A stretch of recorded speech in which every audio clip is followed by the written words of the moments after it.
We are requesting you to bring them down so that we can be able to protect the lives of our innocent Kenyans.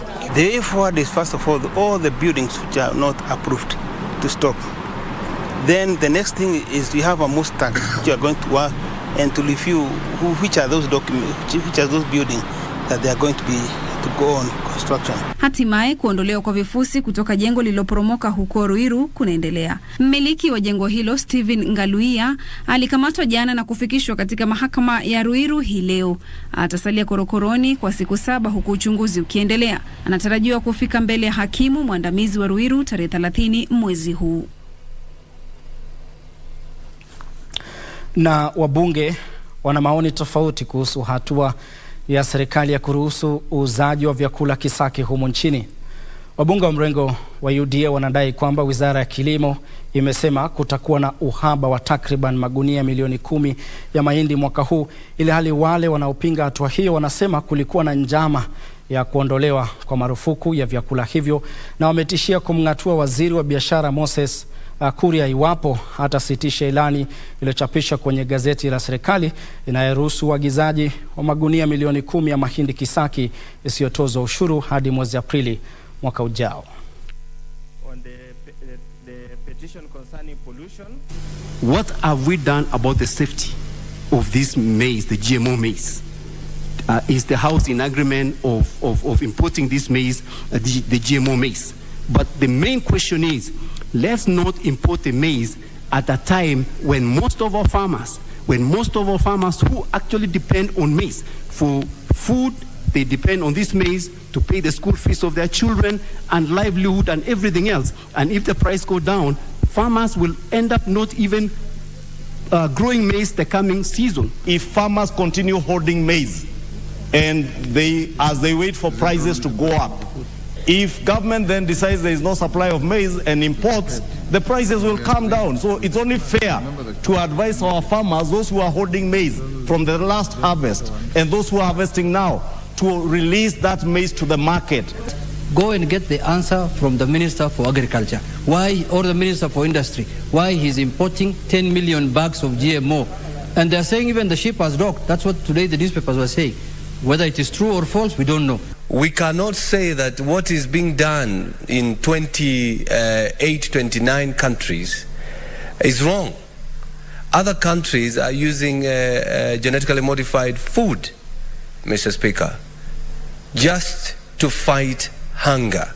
I stand with my brother, the Senator for Nandi, Senator Cherargei, in opposing the importation of any maize, not just GMO, any maize. Because as has been said here, we are in the harvesting season in most regions in Western Kenya and in the North Rift, and that you bringing in maize at this particular point in time is actually a declaration of war on all people who farm maize in this country.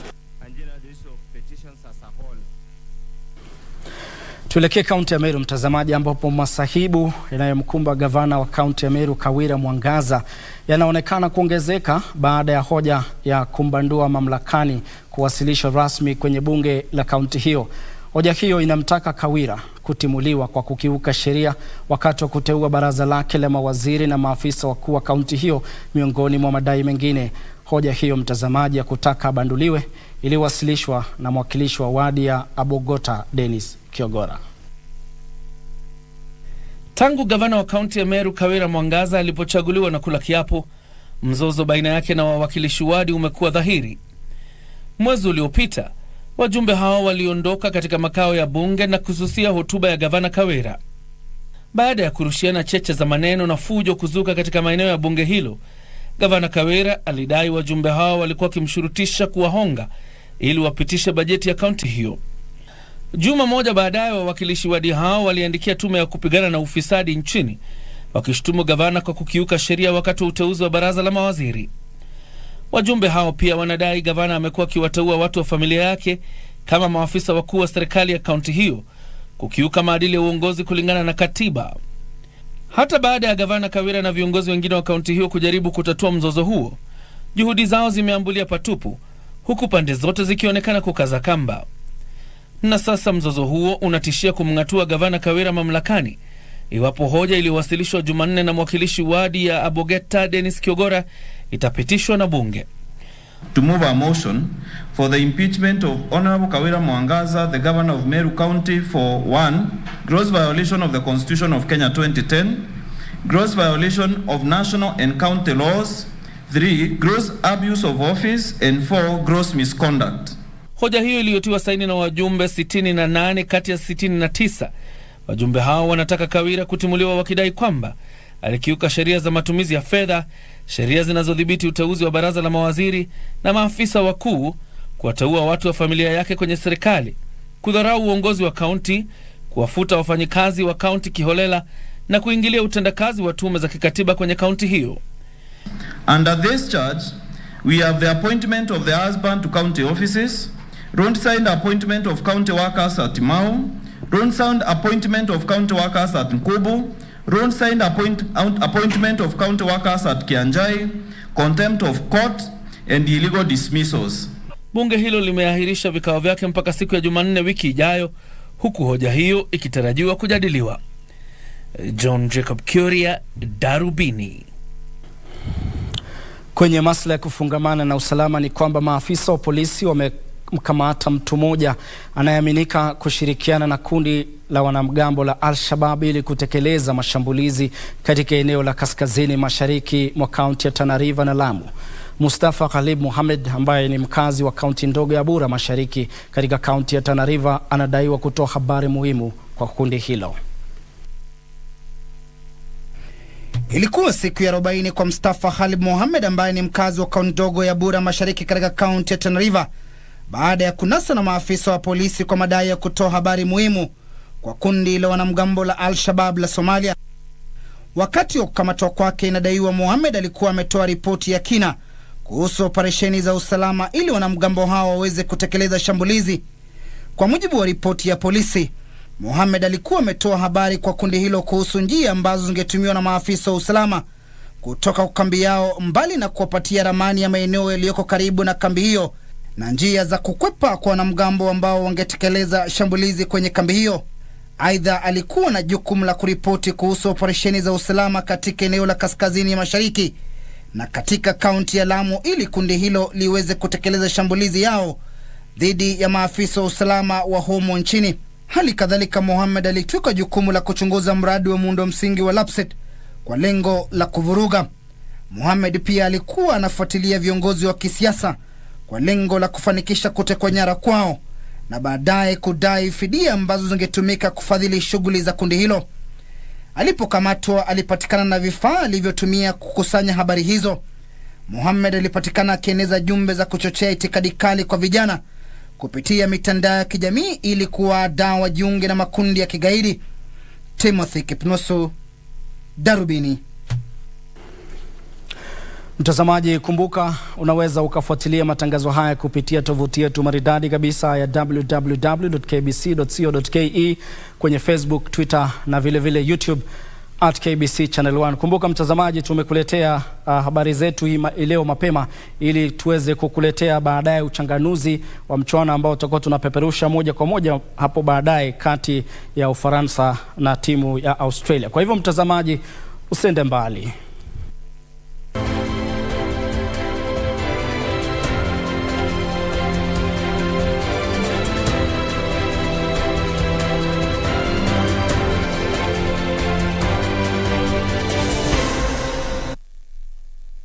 Kupata mtumaini Mungu kama sikiza tuni yako, bonyeza *811*815#. Mtumaini Mwenyezi Mungu kwa moyo wako wote, wala usitegemee akili zako mwenyewe. Umtambue Mungu katika kila ufanyalo, naye atazinyosha njia zako. Usijione wewe mwenyewe kuwa mwenye hekima. Mche Mwenyezi Mungu na kujiepusha na uovu. Methali 3:5-7. Kumbe uovu huwajia wasiojiepusha na huo uovu. Tazama, unahitaji kufanya moja tu bila gharama. Kupata mtumaini Mungu, bonyeza *811*815#.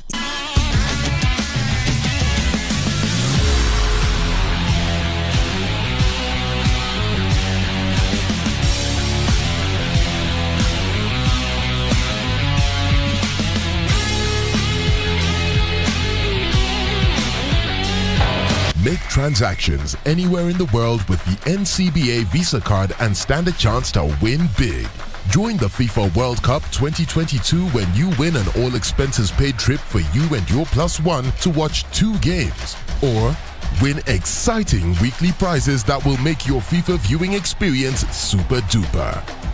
All it takes is a swipe or a tap to pay 2,000 Kenya shillings or more with your NCBA Visa debit or credit card. The more you swipe or tap to pay, the higher your chances of winning with 1 point for every 2,000 Kenya shillings spent. Don't miss out. NCBA. Go for it. Do you have a news story to share with KBC? Get in touch swiftly on email news@kbc.co.ke or call 0723-892-654 or 0734-780-124.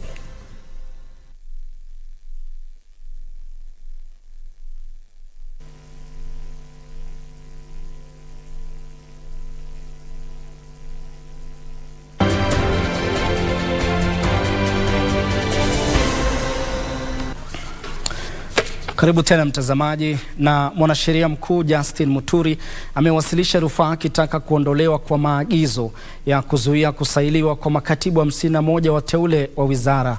Maagizo haya yalitolewa na mahakama inayohusika na masuala ya uajiri na leba wiki iliyopita. Muturi alisema kuwa iwapo maagizo hayo yatadumishwa yatawanyima Wakenya fursa ya kupata haki. Chama cha wanasheria nchini kilielekea mahakamani kikidai kuwa uteuzi wa makatibu hao ulikiuka sheria. Chama hicho cha LSK kilimshtaki mwanasheria mkuu, bunge la taifa na tume ya kuajiri watumishi wa umma kwa kuhusika na uteuzi wa makatibu hao 51 wa wizara.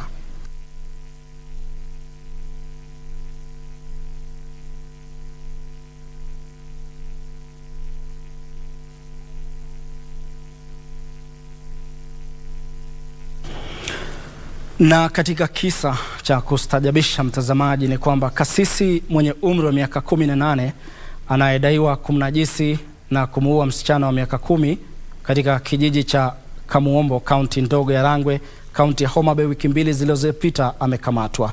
Kasisi huyo alikamatwa katika maficho yake eneo la Mapere katika kaunti ndogo ya Suna Mashariki.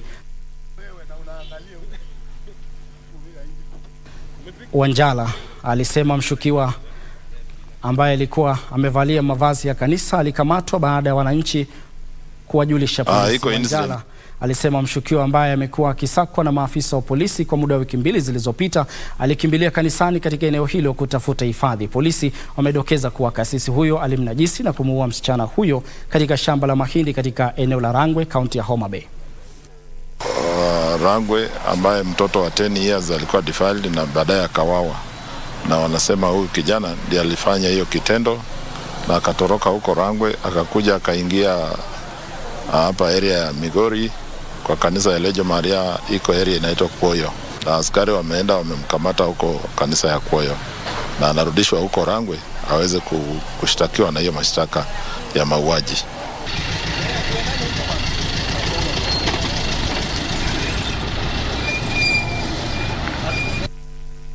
Kasisi wa miaka 18, sisemi kitu.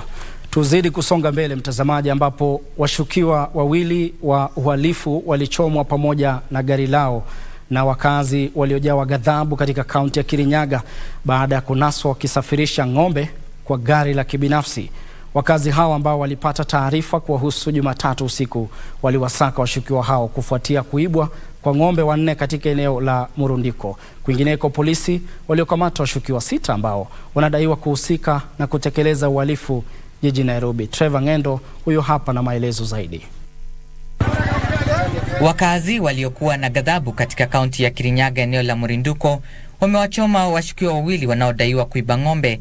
Washukiwa hao waliokuwa wameabiri gari aina ya Toyota Probox walinaswa katika eneo la Murundiko huko Mwea baada ya msako mkali uliofanywa na wenyeji ambao walipashwa habari kuwahusu Jumatatu jioni. Hiyo Probox tumeweza kupigiwa simu tukaambiwa imepatikana, imebeba ng'ombe, imeenda ile njia ya Kiboko ikazunguka njia na huko ya mchanga mpaka ikakuja Embu town. Mahali imeenda kumwaga hiyo nyama Watu wa Embu wametusaidia sana, sababu wametupigia simu na wakatambia nyama ndio imefika saa hii, kujeni muone kama watu ni wenyewe. Sasa mwenye alikuwa anachinja tukamuuliza wapi kichwa, akatambia kichwa kia iko sijui imeenda na jamaa mwingine na hapo kwa ngoma, akatambia tungoje. Sasa huyo jamaa akatoroka.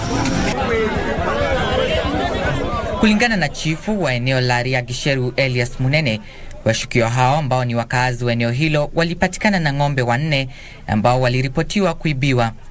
Juhudi za maafisa wa usalama za kuokoa maisha ya washukiwa hao hazikufua dafu. Watu wamechukuliwa na watu, probox ikachukuliwa, watu wa Embu wakakuja nayo ikaletwa mpaka mahali unaona tuko. Sasa hii tunaongea hivyo, hiyo probox imechomwa. Ya watu wameweza kukufa, wote wawili wamechomwa. So tuseme ni kitu, na hiyo nyama unaona imewekwa hapo chini. Ni kitu imekuwa hii area watu wa waradi. Hii wakati msimu wa Christmas tunaelekea. Wakora wamejipanga na tunashuku wengine ni wale wametoka kule Nairobi, ambapo serikali imetangaza wakora sasa wote wavamiwe kwa Nairobi. Sasa wamekuja huko vijijini. Wamechapwa halafu wakachomwa, na tumeshuhudia sana wizi wa ng'ombe of the rates.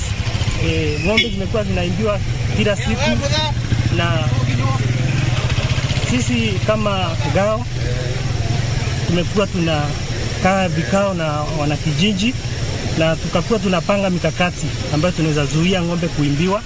Kamanda wa polisi katika kaunti ndogo ya Mwea Mashariki Daniel Kitavi amesema kuwa polisi wanawasaka washukiwa waliotoroka baada ya kisa hicho na kuwatahadharisha wananchi dhidi ya kuchukua sheria mikononi mwao.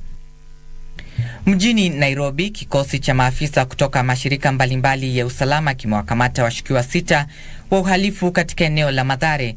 Washukiwa hao walio na umri wa kati ya miaka 20 na 26 walinaswa kutoka maficho yao yaliyoko eneo la Mathare Area 1. Wakati wa operesheni hiyo, polisi walifanikiwa kupata visu 4 na misokoto 8 ya bangi. Kupitia ukurasa wao wa Twitter, huduma ya kitaifa ya polisi ilisema washukiwa hao kwa sasa wamezuiliwa huku wakisubiri kufikishwa mahakamani. Haya yanajiri huku juhudi za kukabiliana na uhalifu zikiimarishwa jijini Nairobi. Katika mtaa wa Zimmerman, mwanaume anayeshukiwa kumuua mpenziwe amejisalimisha kwa polisi. Joseph Njenga mwenye umri wa miaka 58 anadaiwa kumdunga kisu mpenziwe katika chumba cha wageni. Tukapata mwanandanda wa kitu miaka 30 hivi, ashadukua visu 2, kimoja kichwani na kingine huko nyuma kwa mgongo. Huyu mshukiwa anasema kwamba alipatana na huyu msichana katika kileo, halafu akaenda naye mpaka ndani ya nyumba ambako anadai ya kwamba huyu msichana aligeuka kuwa zimwi, lakini hayo yote hayakuwa yanakuja pamoja, na tuliweza kumshika na tukaweza kupata visu 2 zile zilikuwa zimehusika katika mauaji yale. Trevor Ngendo, Darubini. Mtazamaji, licha ya kuwepo kwa juhudi kabambe za kuwasaidia watu walio na ulemavu nchini, ni machache ndio usemwa kuhusu watu wanaowatunza. Wazazi na watu wanaowatunza watu walio na ulemavu wanakabiliwa na changamoto nyingi, huku wakikosa kupata usaidizi wowote kutoka kwa serikali au jamii. Kongamano la 4 la taasisi ya elimu maalum liking'oa nanga siku ya Jumatano chini ya kauli mbiu ya kuhusishwa na kuhamasishwa kwa wazazi. Mwanahabari wetu Yusuf Farah anaorodhesha baadhi tu ya changamoto ambazo wakumba watu wanawatunza watu walio na ulemavu. Katika kijiji Gitambaya katika eneo la Ruiru County ya Kiambu, Sami Kithuku anampeleka mwanawe Solomon Mwangi nje ya nyumba yao ili kumwezesha kupunga hewa. Kithuku amekuwa akimshughulikia mwanawe ambaye ni mlemavu kwa muda mrefu na anakiri kuwa jukumu hilo sio rahisi. Mambo ya kama kuoshwa, kukula, mambo kama yote lazima tumfanyie. Kumpeleka kila mahali, haja ndogo, haja kubwa, sio kitu rahisi, lakini huwa tutajaribu. Akademia hata inanifanya labda nashindwa kufanya mambo zangu mingi kwa sababu lazima tu alternate. Mara nyingi Kithuku analazimika kuacha kazi yake ili kumshughulikia mwanawe. Hata hivyo, Kithuku anasema kuwa mengi yanapaswa kufanywa ili kusaidia familia kama hizi kupata ujuzi unaohitajika na vifaa vya kuwatunza ipasavyo watu wa familia walio na ulemavu. Wale ambao wanaficha watoto kwa sababu wako physically challenge ni makosa sana. Wawapende, wakae na hao, watembee na hao, wafanyie kila kitu kama mtoto wa aina yoyote ile. Ni kutokana na haya ndiposa taasisi ya elimu maalum KISE imepanga kongamano la siku 2 linaloangazia uhamasisho na kuhusishwa kwa wazazi katika majukumu hayo maalum. These are parents or even caregivers of children with special needs and disabilities, because they require a lot of support, not necessarily financial support, but even support on the know-how on how to take care of their children, where to go for functional assessment, where to go to access different services. Kongamano hilo litafanyika baina ya siku ya Jumatano tarehe 23 mwezi huu hadi Alhamisi tarehe 24 mwezi huu. Kongamano hilo la siku 2 litaleta pamoja wadau katika sekta hii, wazazi na watu wanaowatunza watu walio na ulemavu, ili kusimulia masaibu yao na kuelezea njia bora zaidi ya kuwatunza watu walio na ulemavu. Or suggestions to be able to make policy briefs which have got recommendations to various collaborators or partnerships and even the government to inform policy and even practice in terms of strategies so that they can be able to empower parents to engage actively in education of their children. Kongamano hilo la siku 2 pia litagusia jukumu la wazazi katika kuwashughulikia wanafunzi wanaoishi na ulemavu, kupigania haki zao na kuhusika kwa jamii katika kuwajumuisha kwa maeneo maalum.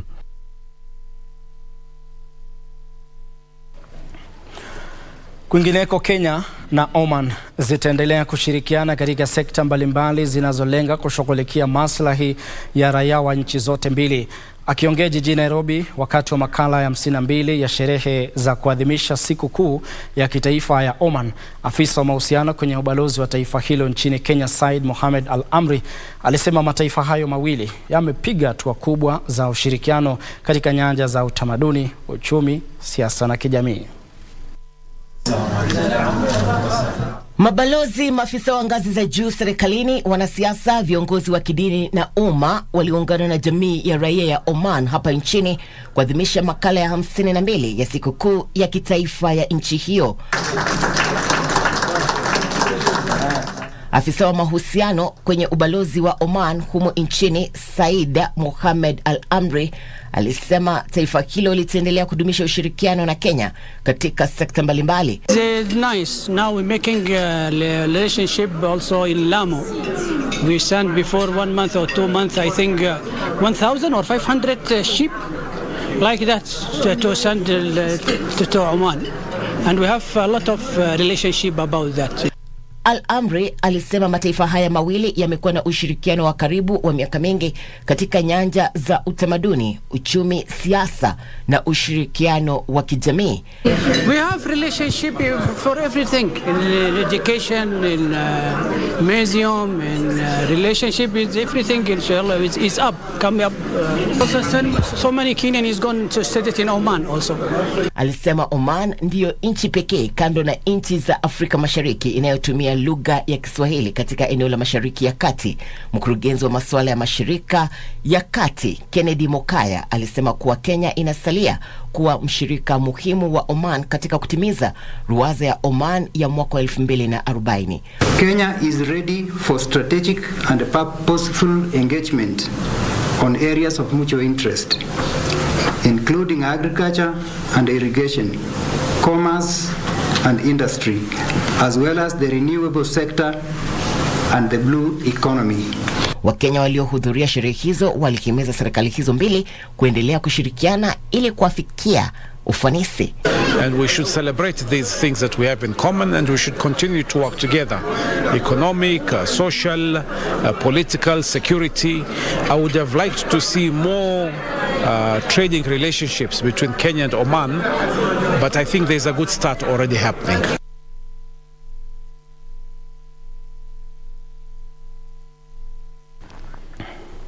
Na mtazamaji, unafahamu kwamba vifo vinavyotokana na magonjwa yanayostahimili dawa vinatarajiwa kuongezeka kutoka 700,000 hadi milioni 10 duniani ifikapo mwaka 2050. Hii ni ikiwa hatua zitachukuliwa kudhibiti matumizi ya dawa za kukabiliana nayo. Matumizi mabaya ya dawa hizo, mtazamaji, yanatishia uwezo wao wa kutibu magonjwa ya kawaida ya kuambukiza. Wahudumu wa afya wamewatahadharisha wananchi na watumiaji wa dawa hizo dhidi ya kununua dawa hizo moja kwa moja bila ushauri wa daktari. Wasiwasi unazidi kutanda miongoni mwa wahudumu wa afya kufuatia ongezeko la visa vya magonjwa yanayokaidi dawa ambayo sasa imekuwa tishio kote duniani. The World Health Organization is projecting that by 2050 about 10.5 million people will be losing their lives because of this. It will be a leading killer more than diabetes, cancer, road traffic accidents. And as of now, the numbers are just a little north of 5 million. Kwa mujibu wa wahudumu hao, miongoni mwa dawa zinazotumika vibaya ni amoxicillin, ikifuatwa na augmentin, kisha azithromycin, huku dawa hizo zikitumika kupita kiasi, zikigushiwa na kutupwa vibaya. Wananchi wametahadharishwa kutonunua dawa hizo bila ushauri wa daktari. That the law is very clear. Antimicrobials are classified as part 1 poisons. That means they can only be accessed on prescription. And therefore, when you issue these medicines to the patients, to the public without prescription, is actually illegal. And soon the law will be able to catch up with you. Then you need to ensure that we're focusing on preventing infections as opposed to how we're now chasing treatment of these infections. Bodi ya dawa na sumu imeonya wale wanaofungua maduka ya kuuza dawa bila idhini kuwa watachukuliwa hatua kali na kwamba wamechangia pakubwa katika matumizi mabaya ya dawa hizo. So it's a vicious cycle, like is it called a rat race, where you close one but the next day there's another one that opens. So our appeal to the public is that opening a pharmacy, if you're not a qualified or licensed pharmacist or technologist, is illegal. It's as simple as that. Hali ya magonjwa kuhimili dawa inatishia juhudi za kuzuia na kutibu maambukizi yanayoongezeka kila mara yanayosababishwa na viini, vimelea na virusi. Nancy Okware, Darubini. Mtazamaji, sasa tuvuke mipaka hadi kaunti ya Lamu ambapo baada ya kusimamishwa kwa miaka 3 kufuatia mchipuko wa janga la COVID-19, tamasha za kitamaduni za Lamu zimerejea ambapo kutaandaliwa hafla kama vile mashindano ya mbio za punda na maonyesho ya shughuli za kitamaduni ili kudumisha amani. Gavana wa Lamu Issa Timami anasema tamasha hiyo ni miongoni mwa shughuli zilizoratibiwa ili kuimarisha utalii, huku kaunti hiyo ikirejea katika hali ya kawaida baada ya matatizo yaliyoletwa na janga hilo kuathiri pakubwa mapato yake. Akielezea kuhusu maandalizi ya hafla hiyo ya siku 3, gavana wa Lamu Issa Timami ambaye pia ni kiongozi wa chama cha ANC anasema maandalizi yote yamekamilika. Mashua aina 3 ambao kutakuwa na mashindano yake. Vile vile tutakuwa na mashindano ya triathlon ambapo wale wanaoshindana wataogelea, watakimbia na mwisho wataride punda. Akitoa hakikisho la usalama kwa wale wote watakaohudhuria, gavana huyo aidha amesema serikali yake inajizatiti kuhakikisha uchumi wa Lamu unafufuka tena. Tunasherehekea tamaduni mbalimbali na kuwa makabila mbalimbali isiwe ni sababu ya utengamano, bali iwe ni sababu ya kutuleta pamoja. Miongoni mwa shughuli zitakazoandaliwa ni kama vile mashindano ya jahazi, mashindano ya punda, miongoni mwa shughuli nyingine, huku wakazi wakitarajiwa kuonesha turathi za kaunti hiyo kama vile uchoraji wa hina, ushairi, mashindano ya uvuvi, miongoni mwa nyingine. Zainab Said, Darubini.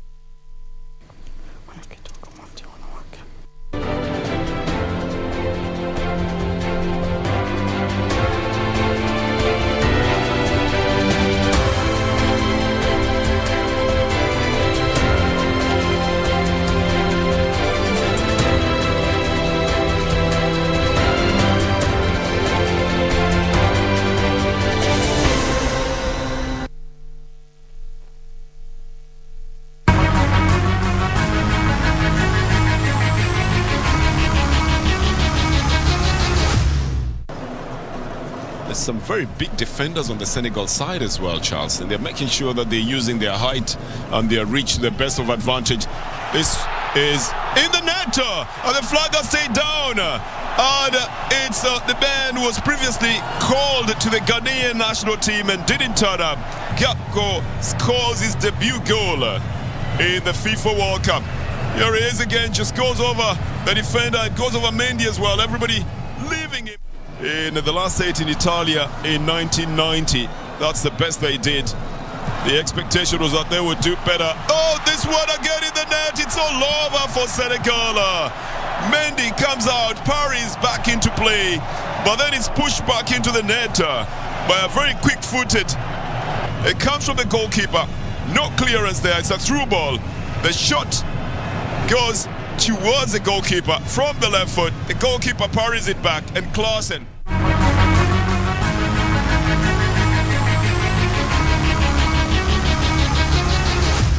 To get the pit as your skiza tune, dial *811*397#. You may be in the pit. You do not see how you could get out. But the good news is that you do not have to get by yourself.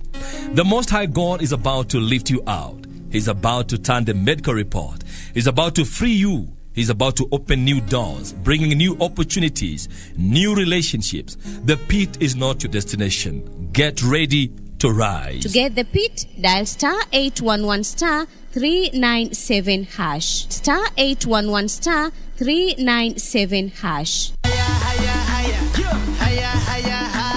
Hayawi huwa kinyang'anyiro cha kombe la dunia nchini Qatar cha ngwananga Novemba 20 hadi Disemba 18, huku timu 32 zikiwania taji. KBC Channel 1 inakupa fursa ya kutizama mbashara kipute hicho kutoka Qatar nyumbani kwako. Runinga ya KBC Channel 1 inakukaribisha kwenye kipindi cha Dunda Dunda Qatar. Nakwambia kwamba baba, alama ya reli ni Dunda Dunda Qatar. Na tunakuja nyumbani pale mtaani pale ambapo upo wewe mwenyewe. Huku ukijishindia zawadi chungu nzima. Hapa kumejaa vitu kocho kocho. Jongea. Shabiki kwenye Dunda Dunda Qatar. Ukitazama unashinda. KBC Channel 1, wenzio wa dhati michezoni.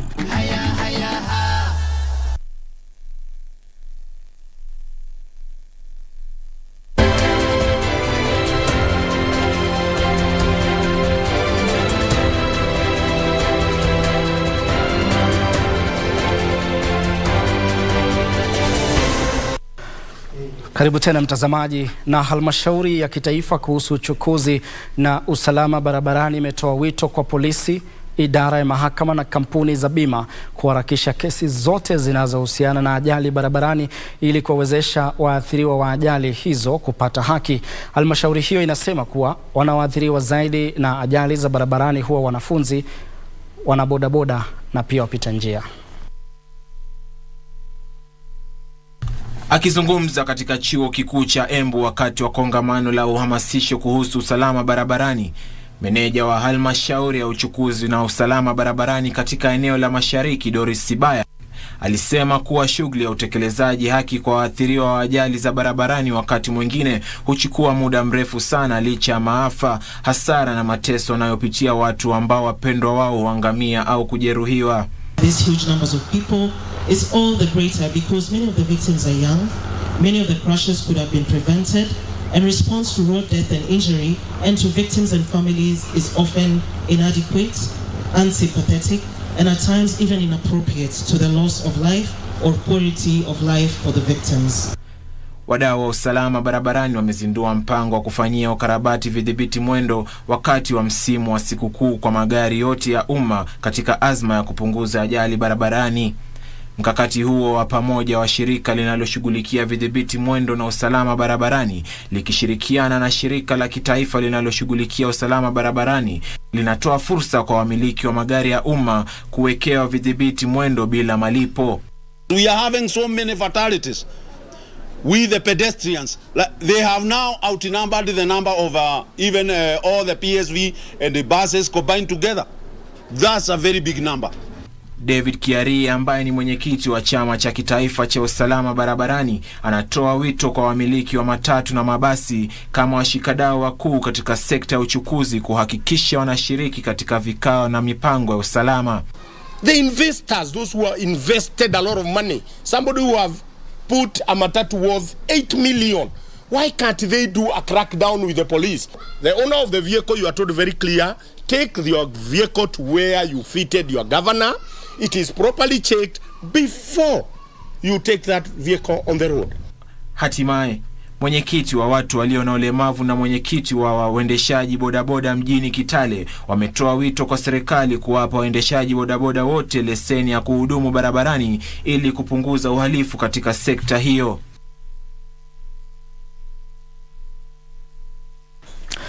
Tugeukie sasa mtazamaji habari za biashara, ambapo ushauri wa wataalamu umeangaziwa kama njia moja ya kuongeza idadi ya wanawake wanaoidhinishwa kuwa wahandisi, ambayo kwa sasa ni 9% pekee. Mwenyekiti wa kamati ya wanawake wahandisi, mhandisi Flora Kamanja, anasema kuna mipango ya kuongeza idadi ya wanawake walioidhinishwa kuwa wahandisi hadi angalau 30% kupitia kwa mafunzo ya ushawishi kwa wanawake, hususan kwa kuzitembelea shule na kuondoa dhana potovu miongoni mwa wanawake kuhusu masomo ya sayansi. Kati ya wahandisi 2500 walioidhinishwa humu nchini ni 212 pekee ambao ni wa kike. Idadi hiyo inazidi kupungua hata zaidi kuhusiana na wahandisi waliobobea katika kazi hiyo, ambapo ni 15 pekee kati ya 500 ambao ni wanawake.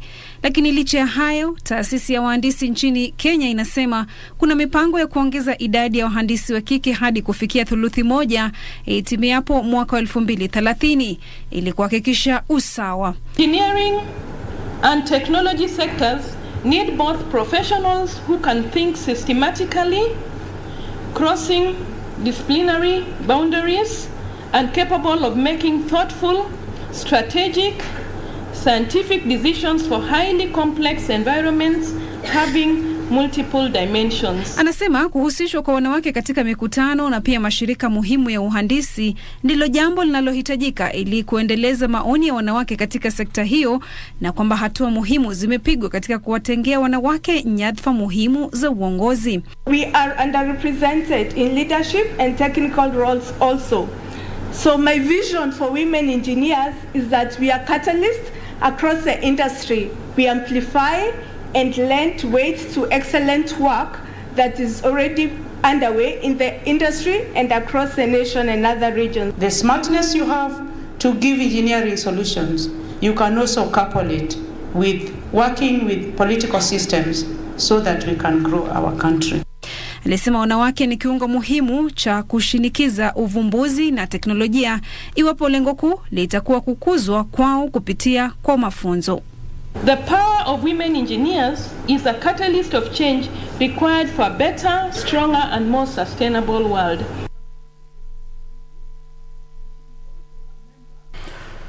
Na serikali, mtazamaji, inahitaji maoni yako kusaidia kufanyia marekebisho mkakati wa usalama mitandaoni na kuiwezesha kukabiliana na hatari ibuka. Mkurugenzi mkuu wa halmashauri ya mawasiliano humu nchini Ezra Chiloba amesema mkakati huo unatarajiwa kuanza kutumika katika kipindi cha miezi 12 ijayo, na utabuni ushirikiano kati ya ubadilishanaji habari kuhusu usalama mitandaoni baina ya sekta za umma na binafsi.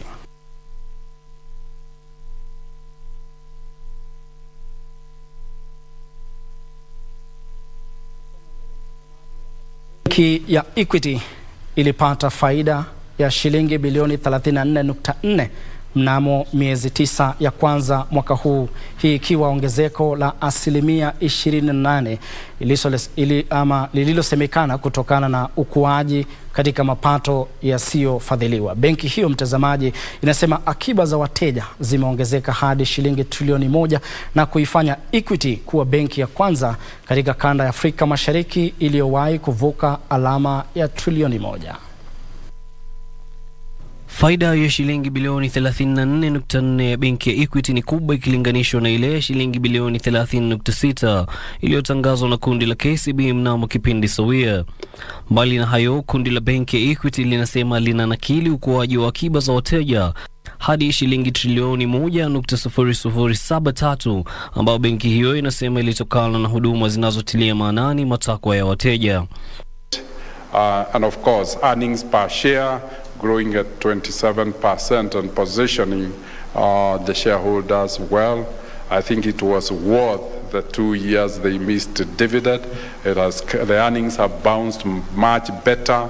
Mapato yasiyofadhiliwa iliongezeka kwa asilimia 31, ilhali ufadhili wa shughuli za kibiashara uliongezeka kwa asilimia 84 hadi shilingi bilioni 36.2. The bank has also chosen deliberately to build buffers on provisions, and we can see NPL coverage is at 95% on a cash basis point.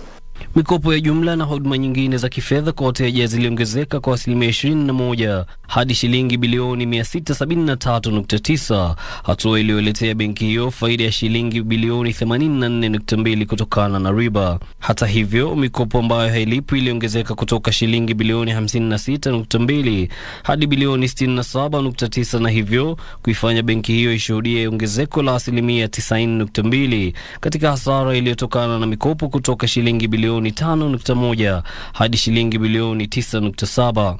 We are confident. We have not changed the deposit focus. Our fourth quarter provides us with the best run for deposits. So we're still confident we'll show very, very good performance there. Mapato ya jumla yasiyozalisha riba yaliongezeka kwa asilimia 32 hadi bilioni 42.22 kutokana na mapato ya ada na marupurupu sawia na mapato yaliyotokana na biashara ya ubadilishaji fedha za kigeni. Na mtazamaji, hapo awali tulikuwa tumekuambia kwamba serikali inahitaji maoni yako ili kuisaidia kufanya marekebisho mkakati wa usalama mitandaoni na kuiwezesha kukabiliana na hatari kubwa. Hii hapa taarifa hiyo. Ripoti ya shirika la kitaifa la takwimu inaashiria kwamba tahadhari kuhusu usalama mitandaoni ziliongezeka kutoka 81,727 mwaka 2020 hadi milioni 3.1, ambalo ni ongezeko la asilimia 3,693. Ongezeko hilo limechangiwa na mifumo ya kisasa ya kung'amua hatari mtandaoni. Serikali imesema ufanisi huo umepigwa jeki na ushirikiano kati ya sekta husika. We are looking forward to having an interface with liquid intelligence technologies to have a framework of sharing information, because some of the threats that you are actually observing or responding to could likely have a national impact. We are working very closely with these entities. As you've heard, it's important to share information around what's happening, to compare notes. We must review our regulatory framework to take care of these new developments, the new framework to the changes that we're already experiencing in this particular space. Now, this 12 months window will allow us to also have conversations with yourselves as key stakeholders and key players. You know, we cannot regulate what we do not understand. Tiloma alisema haya wakati wa uzinduzi wa kituo cha kukabiliana na usalama mitandaoni, ambapo ilibainika kwamba biashara nyingi humu nchini hudukuliwa kutokana na uhafifu wa mfumo yao ya kiusalama. And it's important to mention that one of the reasons that make organizations or people be ignorant around cybersecurity is a belief that cybersecurity only touches on technical staff members or people who use computers or people who use the systems. Wakati huo pendekezo la kuhamasishwa kwa asilimia 80 ya huduma za serikali mitandaoni limetajwa kuwa fursa kuimarisha utoaji huduma kwa wananchi. Sekta ya binafsi imehimizwa kutowatenga wateja wa teknolojia katika fursa za uwekezaji. Let's look into the future where ordinary citizens are able to enjoy healthcare services, education services, agricultural services. What else? E-commerce services in a secure and safe space that has been powered by ourselves.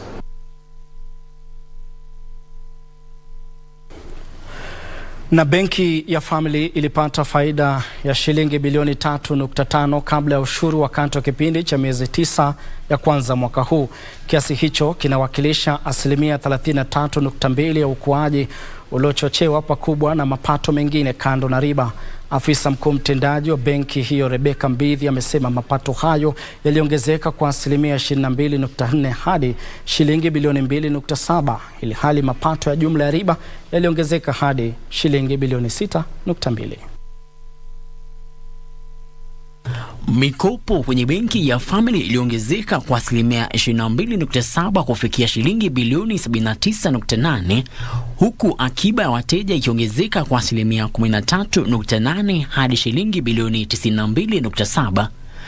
Benki hiyo inasema mapato kutokana na riba yaliongezeka kwa asilimia 22.4 baada ya kupigwa jeki na mapato ya riba ya mikopo na uuzaji wa hisa za serikali. Mapato ambayo hayakudhaminiwa yaliongezeka kwa asilimia 22.4 kutoka shilingi bilioni 2.3 hadi shilingi bilioni 2.7, huku yale ya ada za huduma mbalimbali yakipungua kwa asilimia 50.1.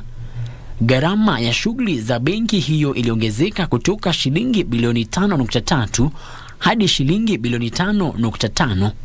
Kwingineko, benki ya I&M ilinakili ukuaji wa asilimia 29 katika robo ya tatu ya mwaka, ambapo faida kabla ya ushuru iliongezeka hadi shilingi bilioni 10.4. Ukuaji huo ulichangiwa na mapato ya riba ambayo yaliongezeka kwa asilimia 16 hadi shilingi bilioni 16.2. The balance sheet, our total assets grew by 7% to 429 billion shillings, which was up from 399 billion. That's 30 billion increase, 22 billion of which has come from loan book growth. Our loan portfolio grew by 11% to 231 billion shillings in the period. Faida ambayo haikutokana na riba iliongezeka kutoka shilingi bilioni 6.2 hadi shilingi bilioni 8.8 kufuatia ongezeko la asilimia 26 ya ada za huduma na ubadilishanaji fedha za kigeni. Mikopo ambayo haijalipwa ilipungua kwa asilimia 13 hadi shilingi bilioni 5.8. Frederick Muki, Darubini.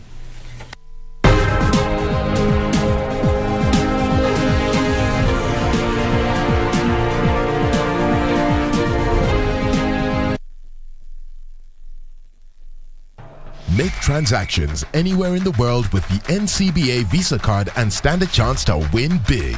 Join the FIFA World Cup 2022 when you win an all-expenses-paid trip for you and your +1 to watch 2 games. Or win exciting weekly prizes that will make your FIFA viewing experience super duper. All it takes is a swipe or a tap to pay 2,000 Kenya shillings or more with your NCBA Visa debit or credit card.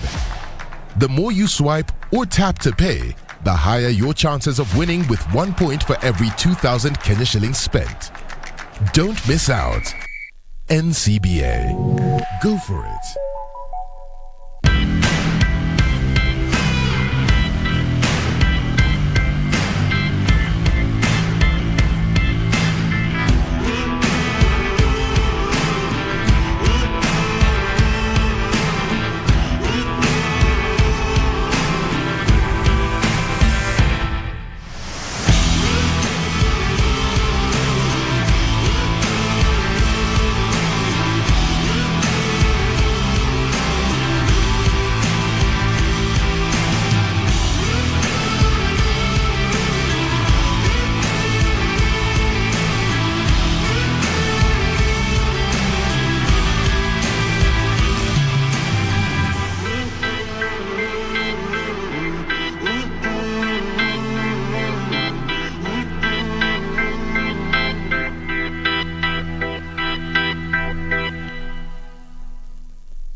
Haya, tuingie viwanjani sasa, ambapo rekodi ya Argentina kutoshindwa katika mechi 36 imevunjwa baada ya kulazwa mabao mawili na Saudi Arabia kwenye mechi yao ya ufunguzi katika fainali za mwaka huu za kombe la dunia nchini Qatar. Hii ni mara ya kwanza kwa Argentina kupoteza mechi katika fainali za kombe la dunia baada ya kufunga bao la kwanza tangu mwaka 1958 dhidi ya Ujerumani.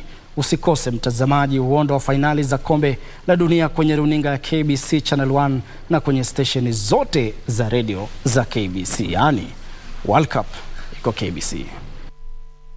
Lionel Messi aliiweka Argentina kifua mbele katika dakika 10 kupitia mkwaju wa penalti baada ya Saud Abdulhamid kumchezea visivyo Leandro Paredes ndani ya eneo la langoni. Messi na Lautaro Martinez walifunga mabao matatu kabla ya kipindi cha kwanza kutamatika, lakini mabao yote yalikataliwa. Saleh Al-Shekri na Salem Al-Dawasri hata hivyo walifungia Saudi Arabia katika dakika 48 na 53 mtawalia na kuwapa ushindi wa kwanza dhidi ya Argentina katika mechi 5. Argentina sasa itachuana na Poland, ilhali Saudi Arabia itacheza na Mexico juma lijalo katika michuano yao ijao ya makundi. Usiku huu mabingwa wa dunia Ufaransa watamenyana na Australia katika mechi itakayoonyeshwa kenye kwenye runinga KBC Channel 1 na idhaa zote za redio za KBC kuanzia saa 4 jioni. World Cup iko KBC.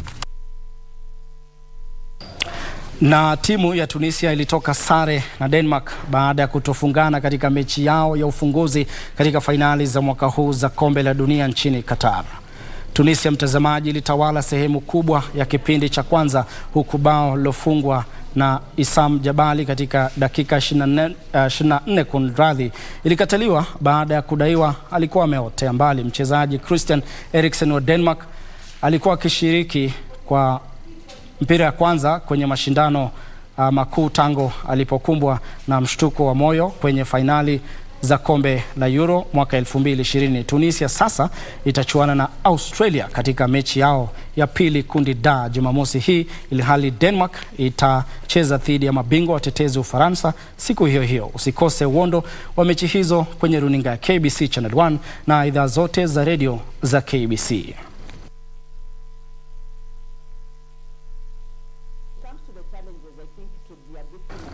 Na mtazamaji, tuzidi tu kusonga mbele ambapo makala ya kwanza ya mbio nusu marathoni za kuhamasisha umma kuhusiana na matatizo ya kiakili yaliyodhaminiwa na chama cha TESPOC yamepangwa kuandaliwa Jumapili hii katika uwanja wa Nyayo, Nairobi.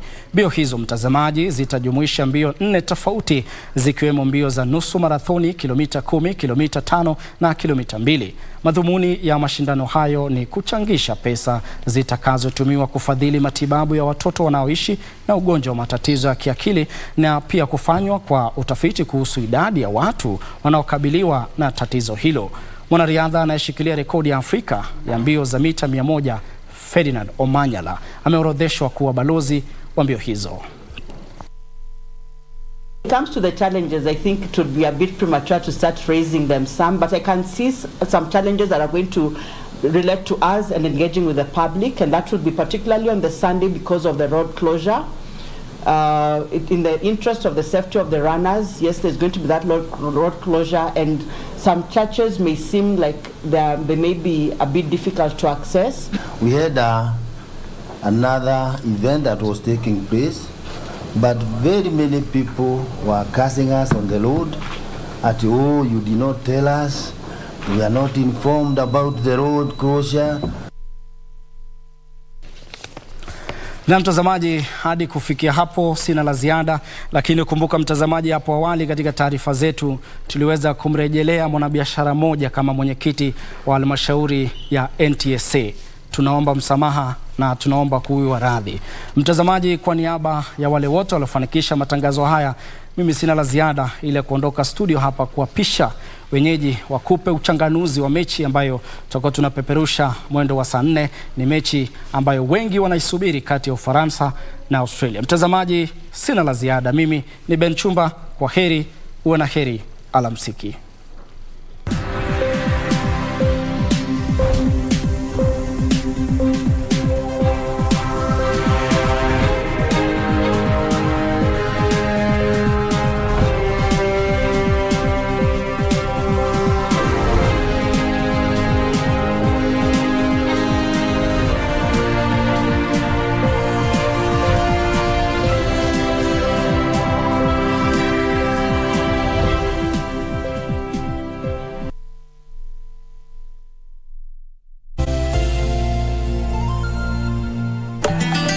Aya, yani tumeuza pikapu mzima saa hii.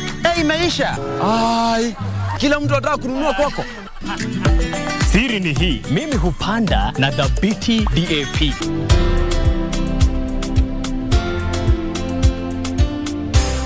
Darubini Algon Fertilizer is your surest partner in successful farming. Darubini is available in various sizes that suit your pocket. Algon Kenya, transforming farms and lives through technology. It weighs at 6.175 kilograms and stands just 36.8 centimeters tall. But while the FIFA World Cup trophy is not the biggest or heaviest in world football, it remains the most coveted.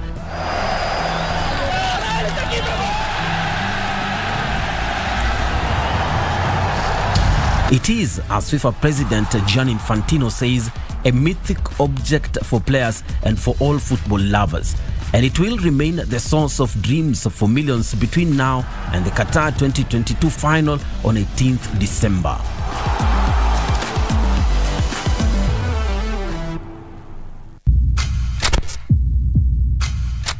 I was part of the team ilitumwa to take out Burhan. Nilikaa for 5 years, nika study the man. All I ask is you let me right my wrongs and give me an opportunity to bring Burhan down for good. Na una hakika hiki kikosi chako kitaweza kufanya hivyo? Yes, sir. Hii kikosi yako kuna kina nani? Senior Sergeant Farah, a.k.a. Stingray. Corporal Ibrahim, a.k.a. Mongoose. Corporal Katana, a.k.a. Panther. PC Adhiambo, a.k.a. Maliet. PC Kibet, a.k.a. University. We do this for honor. Yeah. Our loved ones, our family, and our country. 1, 2, 3.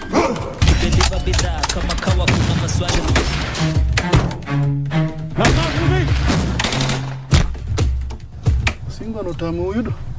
Kuchemsha bongo. Soda wow. Make transactions anywhere in the world with the NCBA Visa card and stand a chance to win big.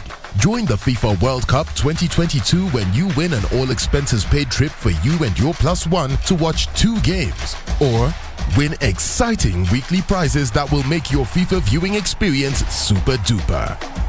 All it takes is a swipe or a tap to pay 2,000 Kenya shillings or more with your NCBA Visa debit or credit card. The more you swipe or tap to pay, the higher your chances of winning with 1 point for every 2,000 Kenya shillings spent. Don't miss out. NCBA. Go for it. Feel the excitement. Relish every moment. Get 1.5 GB at 50 bob. Valid for 3 hours. Furahia Futa. Dial *544 hash. Make Chaguo smarter na Airtel, the most affordable network.